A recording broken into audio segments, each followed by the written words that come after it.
ਮਿੱਟੀ ਸਾਜਨਾ।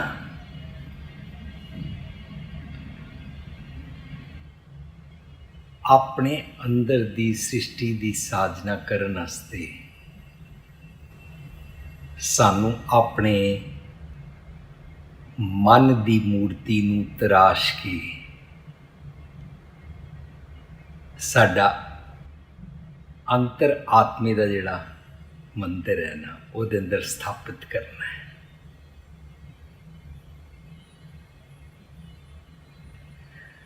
ਆਪਣੇ ਮਨ ਦੀ ਮੂਰਤੀ ਨੂੰ ਤਰਾਸ਼ਣਾ, ਫਲॉलेस ਬਣਾਉਣਾ ਔਰ ਹਰਮੰਦਰ ਇਹ ਸਰੀਰ ਹੈ, ਇਹਦੇ ਅੰਦਰ ਉਸ ਨੂੰ ਨੇਚਲ ਰਾਜ ਦੀ ਸਥਾਪਨਾ ਦੇਣੀ ਤਾਂ ਕਿ ਉਹ ਆਪਣੇ ਅੰਦਰ ਦੀ ਸ੍ਰਿਸ਼ਟੀ ਵਧੀਆ ਬਣਾ ਸਕੇ। ਅੱਜ ਦਾ ਸਾਡਾ ਇਹ ਟੌਪਿਕ, ਅਸੀਂ ਇੱਕ ਲਫ਼ਜ਼ ਸਮਝਾਂਗੇ। ਅਸੀਂ ਇੱਕ ਲਫ਼ਜ਼ ਸਮਝਣਾ ਹੈ, ਸਿੰਸੀਅਰ। ਇਸ ਲਫ਼ਜ਼ ਦਾ ਓਰੀਜਨ ਹੈ ਸਪੈਨਿਸ਼ ਲੈਂਗੁਏਜ। ਕਰੀਬਨ 1530 ਦੇ ਨੇੜੇ ਤੇੜੇ ਸਕਲਪਚਰਿਸਟ ਜਦੋਂ ਮੂਰਤੀ ਬਣਾਉਂਦੇ ਸਨ ਤਾਂ ਮੂਰਤੀ ਦਾ ਫੇਸ ਬਣਾਉਣ ਵੇਲੇ ਕੋਈ ਨਾ ਕੋਈ ਅਵਗੁਣ ਹੁੰਦਾ ਸੀ, ਕੋਈ ਨੁਕਸ ਰਹਿ ਜਾਂਦਾ ਸੀ, ਫਲॉ ਰਹਿ ਜਾਂਦਾ ਸੀ। ਤਾਂ ਕੰਪੀਟੀਸ਼ਨ ਵਿੱਚ ਉਸ ਫਲॉ ਨੂੰ ਛੁਪਾਉਣ ਵਾਸਤੇ ਆਪਣੀ ਮੂਰਤੀ ਪੇਸ਼ ਕਰਨ ਵੇਲੇ ਨੁਕਸ ਵਾਲੀ ਜਗ੍ਹਾ ਮੂਰਤੀਕਾਰ ਵੈਕਸ ਲਗਾ ਦਿੰਦੇ ਸਨ, ਮੋਮ। ਜੱਜਿਸ ਨੂੰ ਪਤਾ ਲੱਗ ਜਾਂਦਾ ਸੀ, ਪਰ ਜਿਹਦੀ ਮੂਰਤੀ ਸਹੀ ਬਣਦੀ ਸੀ ਉਹਨੂੰ ਵੈਕਸ ਨਹੀਂ ਲਾਣੀ ਪੈਂਦੀ ਸੀ। ਬਿਨਾਂ ਵੈਕਸ ਤੋਂ, ਬਿਨਾਂ ਮੋਮ ਤੋਂ ਜਿਹੜੀ ਮੂਰਤੀ ਬਣਦੀ ਸੀ ਨਾ, ਗੁਣਾ ਭਰਪੂਰ, ਸੁੰਦਰ, ਉਸ ਮੂਰਤੀ ਨੂੰ ਕਿਹਾ ਜਾਂਦਾ ਸੀ ਸਿਨਸੈਰਾ। ਸੈਰਾ ਮਤਲਬ ਮੋਮ ਤੋਂ ਰਹਿਤ, ਸਿਨਸੈਰਾ ਵਿਦਾਊਟ ਵੈਕਸ। ਉੱਥੋਂ ਹੀ ਲਫ਼ਜ਼ ਬਣਿਆ ਸਿੰਸੀਅਰ। ਅਸੀਂ ਜਿਉਂ-ਜਿਉਂ ਆਪਣੇ ਆਪ ਨਾਲ ਸਿੰਸੀਅਰ ਹੁੰਦੇ ਜਾਂਦੇ ਹਾਂ ਨਾ, ਅਸੀਂ ਚੰਗੇ ਇਨਸਾਨ ਬਣਦੇ ਜਾਂਦੇ ਹਾਂ। ਸਾਡੀ ਸਿੰਸੀਅਰਿਟੀ ਸਾਡੇ ਵਾਸਤੇ ਔਰ ਇਸ ਦੁਨੀਆ ਵਾਸਤੇ ਬਹੁਤ ਸਕਾਰਾਤਮਕ, ਕ੍ਰੀਏਟਿਵ, ਚੰਗੇ ਐਟੀਟਿਊਡ ਵਾਲੀ ਬਣ ਜਾਂਦੀ ਹੈ।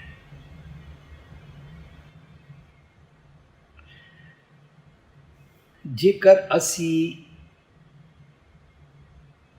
ਆਪਣੀ ਖੁਆਰੀ ਨੂੰ ਪੜ੍ਹ ਸਕਦੇ ਹਾਂ ਨਾ ਕਿ ਮੈਂ ਅਪਸੈਟ ਕਿਉਂ ਹੁੰਦਾ, ਮੈਂ ਕਨਫਿਊਜ਼ਡ, ਡਿਸਟਰਬਡ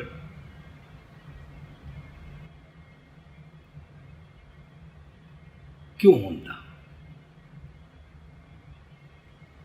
ਤਾਂ ਅੱਜ ਦਾ ਟੌਪਿਕ ਅਸੀਂ ਆਪਣੇ 'ਤੇ ਟਿਕਾ ਕੇ ਆਪਣਾ ਬੈਲੈਂਸਡ ਸਟੇਟ ਆਫ ਮਾਈਂਡ, ਸਹਿਜ ਵਾਲੀ ਅਵਸਥਾ ਬਣਾ ਸਕਦੇ ਹਾਂ।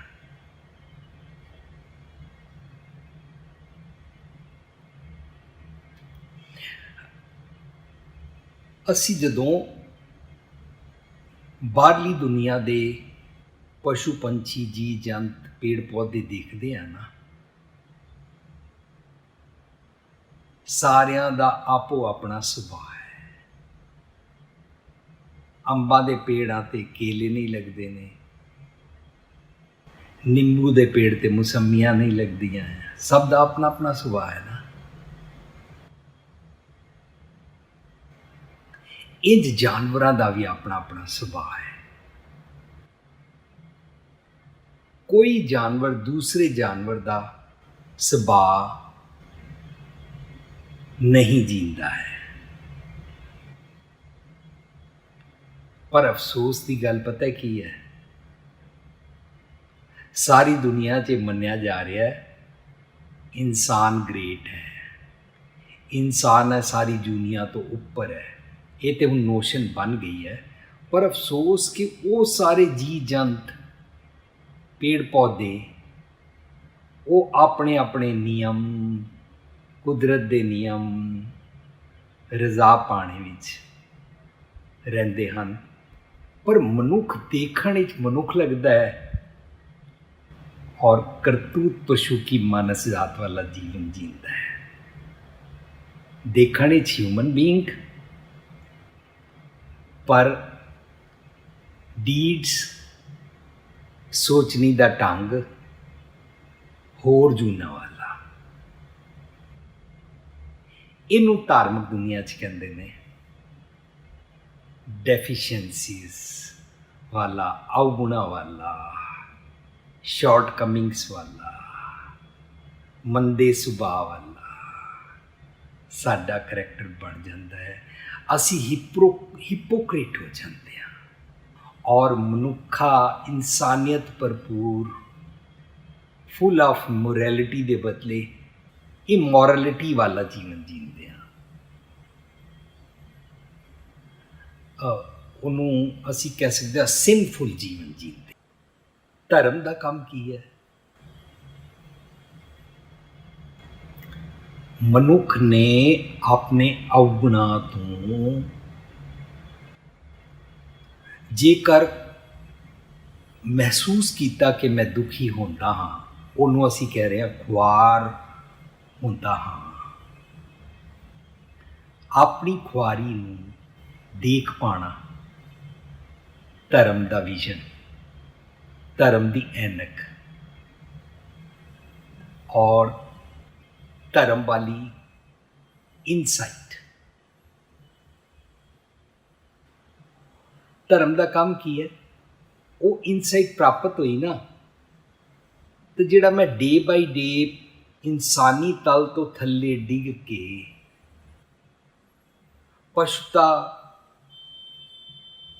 कीड़िया वाले जीवन तक डिग पिया ना, नीच कर्म वाला, उस एक्मी ऑफ स्पिरिचुअल लैवल नूं दोबारा अचीव करना,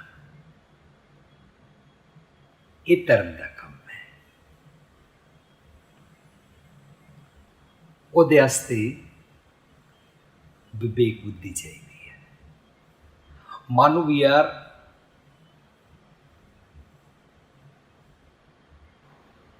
हेडिंग टूवर्ड्स परफेक्शन, वरना डे बाई डे डिगते जा रहा। सो साडा मन अवगुणा भरपूर बन जाता है। साडियां थॉट्स क्लैरिटी नहीं होती है। उन्होंने असी कहते हैं धुंध वालियां ग्लूमी थॉट्स हो जाती हैं। आम तौर पर असी कदी उन्होंने कहते हैं कारण सानू वाइसिस या डीमन थॉट्स जमा वाली बुद्धि पसंद आ जाती है। वह ना असी मन की मत रखा हुआ। सो जो मंदी सोच मंदे ख्यालों के कारण साडा एटीट्यूड सुभाव अवगुणी बन गया ना,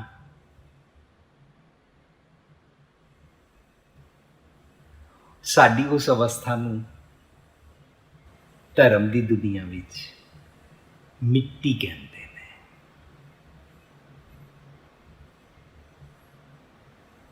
इस मिट्टी नूं तराशना पेगा, इस मिट्टी नूं कढ़ना पेगा।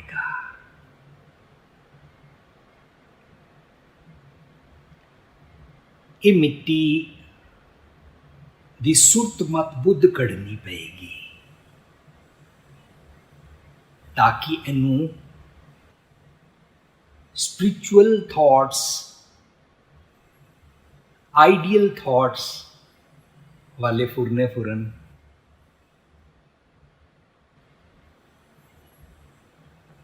अच्छा, एक होर एंगल, जेकर मैं बीमार हाँ ਔਰ ਫਰਜ਼ ਕਰੋ ਮੈਨੂੰ ਐਲੋਪੈਥੀ 'ਤੇ ਵਿਸ਼ਵਾਸ ਹੈ, ਕਿਸੇ ਨੂੰ ਹੋਮਿਓਪੈਥੀ 'ਤੇ ਵਿਸ਼ਵਾਸ ਹੈ, ਕਿਸੇ ਨੂੰ ਆਯੁਰਵੈਦਿਕ ਦਵਾਈਆਂ 'ਤੇ ਵਿਸ਼ਵਾਸ ਹੈ। ਸੋ ਜਿਹਦੇ 'ਤੇ ਵਿਸ਼ਵਾਸ ਆ ਗਿਆ, ਉਸ ਡਾਕਟਰ ਦੀ, ਉਸ ਸਿਸਟਮ ਦੀ ਅਸੀਂ ਦਵਾਈ ਲੈਣ ਜਾਂਦੇ ਹਾਂ। ਮਾਨੋ ਉਸ ਭਾਣੇ ਨੂੰ ਮੰਨ ਕੇ ਅਸੀਂ ਆਪਣਾ ਰੋਗ ਦੂਰ ਕਰਦੇ ਹਾਂ।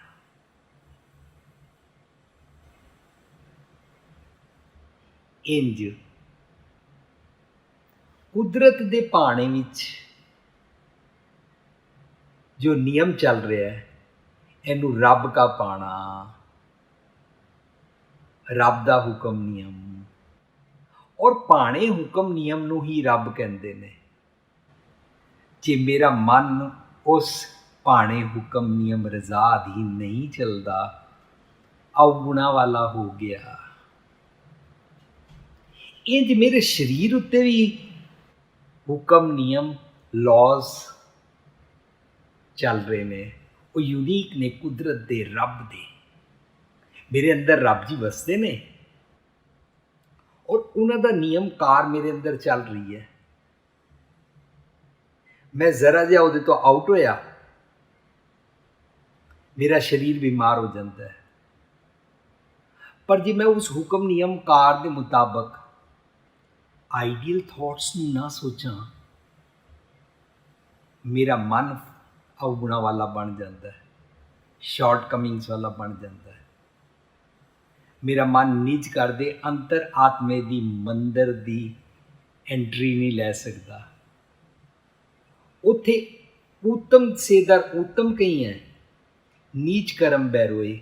ਨੀਚ ਮੰਦੇ ਅਵਗੁਣੀ ਖਿਆਲਾਂ ਕਾਰਨ ਮੈਂ ਉੱਥੇ ਅੰਦਰ ਨਹੀਂ ਜਾ ਪਾਉਂਦਾ। ਆਪਣੇ ਅੰਦਰ ਇੰਟਰੋਸਪੈਕਸ਼ਨ ਨਹੀਂ, ਆਪਣੀ ਪੜਚੋਲ ਨਹੀਂ ਕਰ ਪਾਉਂਦਾ, ਆਪਣੇ ਅੰਦਰ ਵਸਤੇ ਗੋਡ ਨਾਲ ਵਨਨੈਸ ਪ੍ਰਾਪਤ ਨਹੀਂ ਕਰ ਪਾਉਂਦਾ। ਮੈਂ ਸਪਲਿਟ ਪਰਸਨੈਲਿਟੀ ਬਣ ਜਾਂਦਾ। ਸੋ ਜਿਹਦੇ ਭਾਣੇ ਅਨੁਸਾਰ ਚੱਲ ਕੇ ਅਸੀਂ ਆਪਣਾ ਡਾਕਟਰ ਕੋਲੋਂ ਦਵਾਈ ਲੈ ਕੇ ਸਰੀਰ ਨੂੰ ਠੀਕ ਕਰਦੇ ਹਾਂ ਨਾ, ਇੰਜ ਰੱਬ ਕੇ ਭਾਣੇ ਜੇ ਅਸੀਂ ਆਪਣੇ ਮਨ ਦੀ ਅਵਗੁਣੀ ਸੋਚ ਵਾਲੀ ਮਿੱਟੀ ਦੀ ਸਾਜਨਾ ਕਰੀਏ, ਉਹਨੂੰ ਕਹਿੰਦੇ ਹਨ ਭਾਣੈ ਮਿੱਟੀ ਸਾਜ ਕੈ ਭਾਣੈ ਜੋਤ ਧਰੇ।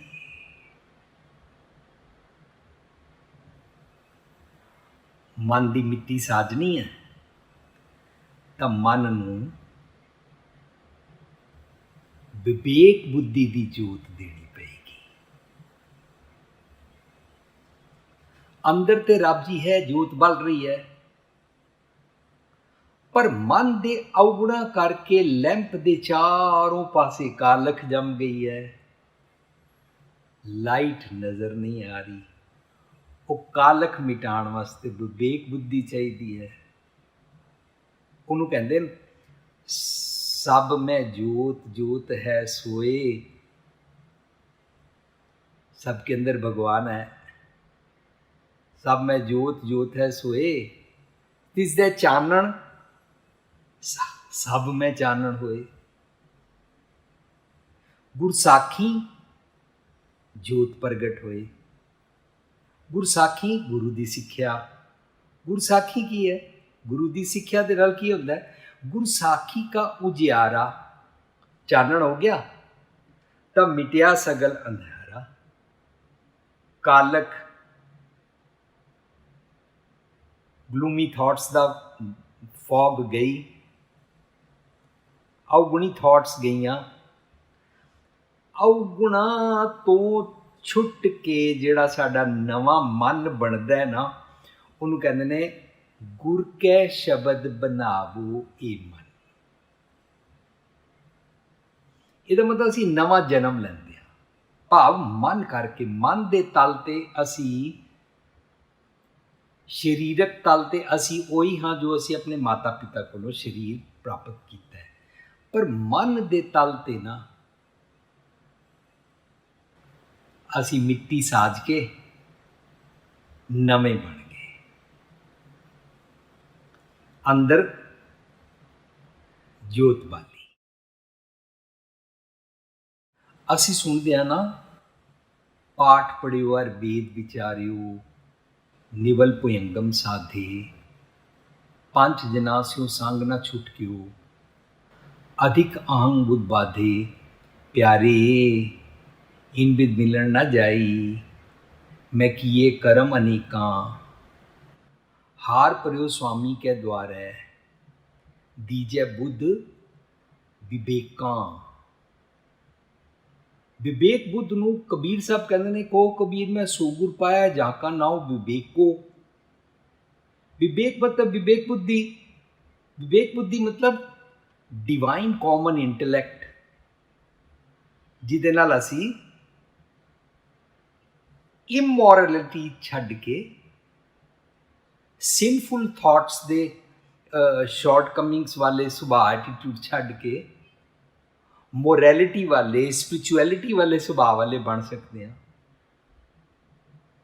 ਜਸਟ ਫੋਲੋ, ਅਵਗੁਣ ਛੋੜ, ਗੁਣਾ ਕੋ ਤਾਬੂ, ਵਰਨਾ ਵਾਈਸਿਸ ਜੰਮ ਸਾਨੂੰ ਸਤਾਉਂਦੇ ਨੇ, ਸਾਡੀ ਸਿੰਸੀਅਰਿਟੀ ਨਹੀਂ ਰਹਿੰਦੀ, ਅਸੀਂ ਹਿਪੋਕਰੇਟ ਹੋ ਜਾਂਦੇ ਹਾਂ, ਅਸੀਂ ਡਬਲ ਫੇਸਡ ਹੋ ਜਾਂਦੇ ਹਾਂ, ਮਨ ਹੋਰ ਮੁਖ ਹੋਰ ਹੋ ਜਾਂਦੇ ਹਾਂ। ਸੋ ਅਸੀਂ ਇਸ ਟੌਪਿਕ ਨੂੰ ਜੇਕਰ ਇਸ ਤਰੀਕੇ ਨਾਲ ਸਮਝੀਏ ਕਿ ਜੇ ਮੇਰਾ ਮਨ ਵਿਵੇਕ ਬੁੱਧੀ ਲੈ ਲਵੇ ਤਾਂ ਉਹਦੇ ਨਾਲ ਆਪਣੇ ਅੰਦਰ ਦੀ, ਪਹਿਲਾਂ ਮਨ ਨੇ ਆਪਣੀ ਸਾਜਨਾ ਕੀਤੀ, ਭਾਣੈ ਮਿੱਟੀ ਸਾਜ ਕੇ, ਭਾਣੈ ਜੋਤ ਧਰੇ, ਸਤਿਗੁਰ ਦੀ ਮੱਤ ਵਾਲੀ ਜੋਤ ਵਿਵੇਕ ਬੁੱਧੀ ਲਈ, ਔਰ ਇਸ ਵਿਵੇਕ ਬੁੱਧੀ ਨਾਲ ਆਪਣਾ ਸੁਰਤ ਮਤ ਬੁੱਧ, ਆਪਣਾ ਰੋਮ ਰੋਮ, ਆਪਣੇ ਅੰਦਰ ਦੇ ਸਾਰੇ ਜੀ ਜੰਤ, ਆਪਣੇ ਅੰਦਰ ਦੀ ਸਾਰੀ ਸ੍ਰਿਸ਼ਟੀ ਨੂੰ ਸਾਜਦਾ ਹੈ। ਮਿੱਟੀ ਸਾਜ ਕੇ, ਜੋਤ ਧਰ ਕੇ ਆਪਣੀ ਨਵੀਂ ਸ੍ਰਿਸ਼ਟੀ ਸਾਜਣ ਯੋਗ ਹੋ ਜਾਂਦਾ ਹੈ। ਆਪਣੀ ਸ੍ਰਿਸ਼ਟੀ ਨੂੰ, ਆਪਣੇ ਸੁਰਤ ਮਤ ਬੁੱਧ ਰੋਮ ਰੋਮ ਨੂੰ ਕੁਦਰਤ ਭਾਵ ਬਲ ਬਖਸ਼ਦਾ ਹੈ, ਵਿਵੇਕ ਬੁੱਧੀ ਦਾ, ਤਾਕਿ ਜੰਮ ਮੰਦੇ ਖਿਆਲਾਂ ਤੋਂ ਕੰਬੈਟ ਕਰ ਸਕੀਏ, ਅਵਗੁਣਾਂ ਨੂੰ ਫਾਈਟ ਕਰ ਸਕੀਏ, ਅਵਗੁਣੀ ਸੋਚ ਨੂੰ ਫਾਈਟ ਕਰ ਸਕੀਏ। ਇਹਦਾ ਮਤਲਬ ਸੱਚੀ ਕੁਦਰਤ ਧਾਰੀਅਨ, ਸੱਚ ਸਿਰਜਿਓ ਜਹਾਨ। ਮਨ ਆਪਣਾ ਭਾਣੇ ਵਿੱਚ, ਲਾਜ਼ ਆਫ ਨੇਚਰ ਦੇ ਵਿੱਚ ਹੁਕਮ ਰਜ਼ਾਈ ਚੱਲ ਕੇ ਆਪਣਾ ਨਵਾਂ ਜਹਾਨ ਬਣਾਉਂਦਾ ਹੈ, ਆਪਣੀ ਨਵੀਂ